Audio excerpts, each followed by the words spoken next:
Praise the lord. యేసయ్య అతి పరిశుద్ధమైన నామములో మీ అందరికీ నా శుభాభివందనములు. ఈరోజు మనం ఒక చిన్న స్టోరీని చూసుకుందాం. దిక్కులేని వాడని, ఎర్రగా బుర్రగా ఉన్నాడని చేరదీసి ఇంట్లో చేర్చుకొని నా ఇంటి మీద పెత్తనం ఇస్తాయి ఇంతటి దారుణానికి విడిగడతాడా? నేను ఇంటిలో లేని సమయం చూసి నా భార్యనే చెరపబోతాడా? చీచి పాపాత్ముడు, ఇటువంటి వాడు మనుషుల మధ్య ఉండకూడదు, తగిన శిక్ష పడాల్సిందే. ఫలితం ఆ కుర్రాడికి కఠిన గారాగార శిక్ష.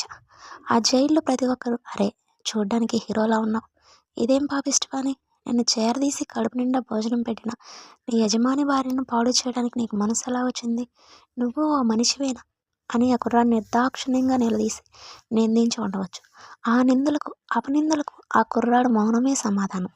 సంజాయిషి ఇచ్చుకోవడానికి తను ఏ పాపం చేయలేదని నిరూపించుకోవడానికి ప్రయత్నం చేయలేదు. తనకు తెలిసిందల్లా ఒకటే, తాను ఏ పాపం చేయలేదు. రెండవదిగా అతనికి యెహోవా తోడుగా ఉన్నాడు. కొన్నాళ్ళు ఆ శిక్ష భరించాక అవమానాలు సహించక తప్పలేదు. కానీ నిర్దాక్షిణ్యంగా తన బిడ్డలు నిందింపబడుతూ ఉంటే, శోధింపబడుతూ ఉంటే, శ్రమల పాలై అల్లాడిపోతూ ఉంటే చూస్తూ ఊరకుండేవాడు కాదు మన దేవుడు. నిర్ణయకాలం రానే వచ్చింది. ఫరో దగ్గర నుండి యోసేపునకు కబురు వచ్చింది. ఫరో వచ్చిన కలభావంను యోసేపు దేవుని సహాయంతో చక్కగా చెప్పటం, దాని ప్రతిఫలం యోసేపు అతి చిన్న వయసులోనే ఐగుప్తునకు ప్రధానమంత్రిగా నియమింపబడటం అంతా ఒక్క రోజులోనే జరిగిపోయింది. ప్రియ స్నేహితుడా, తోటి సేవకుడా, నిష్కారణముగా యోసేపు సొంత వారి చేత దూషింపబడ్డాడు, ద్వేషింపబడ్డాడు, పగటి కలలు కనేవాడని హేళన చేయబడ్డాడు, గోతిలో త్రోయబడ్డాడు, ఆఖరికి ఓ బానిసగా అమ్మబడ్డాడు.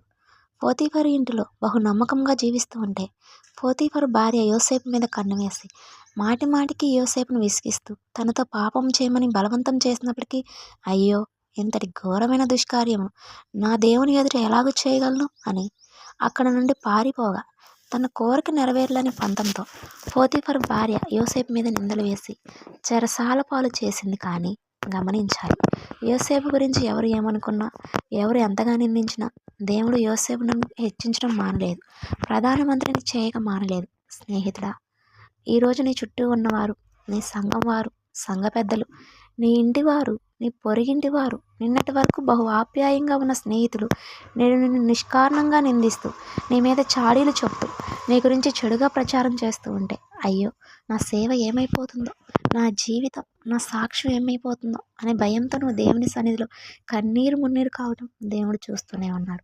అధైర్యపడకు, దేవునికి అన్నీ తెలుసు. వారు ఏదో అన్నారని చెప్పి వారి నిందలను బట్టి నేను దేవుడు తీర్పు తీర్చడు. బహుశా ఐగుప్తు దేశంలో యోసేపు గురించి విన్నవారంతా చి అని ఉండవచ్చు, కానీ దేవుడు నీతో ఉంటే ఎవరు ఏమైనా అనుకోని, ఎంతగానైనా చెడుగా ప్రచారం చేయని, వారు ఏదో వాగారని, నిందించారని వారి మాటలు విని దేవుడు మనసు మార్చుకున్నటకు ఆయన నరుడు కాడు. ఐగుప్తులో యోసేపును గూర్చి ఎవరు ఏమి అనుకున్నా యోసేపుని దేవుడు హెచ్చింపక మానలేదు, ప్రధానమంత్రిని చేయక ఉండలేదు.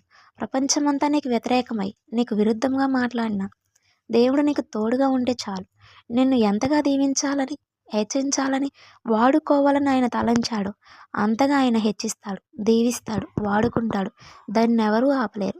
కనుక సాతాను మాటలకు, వాడి మనుషుల నిందలకు కృంగిపోక, దేవుడు నీకు ఇచ్చిన పనిని, ఉద్యోగాన్ని, సేవను, నీ కుటుంబాన్ని నమ్మకంగా కొనసాగించు. దేవునికి మహిమ పరచును గాక. కొంచెం కాలం శ్రమ పొందిన మీదట తానే మిమ్మల్ని పూర్ణులుగా చేసి స్థిరపరిచి బలపరచును. 1 పేతురు 5వ అధ్యాయం 10వ వచనం. హల్లెలూయా.